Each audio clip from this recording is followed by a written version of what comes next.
so here's kind of like the backup view. I know you're not turning your phone to look at it this way, but I put the apple orchard in the back. There's kind of a market on this side and then the snack shop on this side. So over here, we have the market where you can buy all the things. So you can buy the pies that the snack shop makes. We have apple cider, apple butter, apple sauce, and all I did, these are just different jars with paint on the inside, and I have flowers, and these are just those fall bunches from the dollar store. So now they're sorting by kind or by color of flower. And then you can't have an apple orchard without apples. So I have apples, these baskets are from the dollar store. I have 3 different apples, and they have a scale to sneak in some math so they can weigh them. And I have 2 different. And then the apple orchard I just made, I taped some butcher paper to the wall. I outline the trees, and the kiddos will paint them in.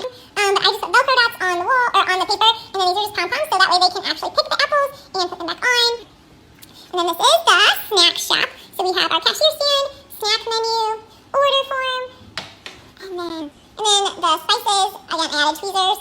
So anytime they're using the pom-poms, whether they're picking apples or using them for spices, they're working on that pincer grasp, so they're strengthening those fine motor muscles. And by adding the different size cups, again, they're exploring size again. And I just have a drink machine, so they can use their imagination and make whatever kind of drink that the customer wants.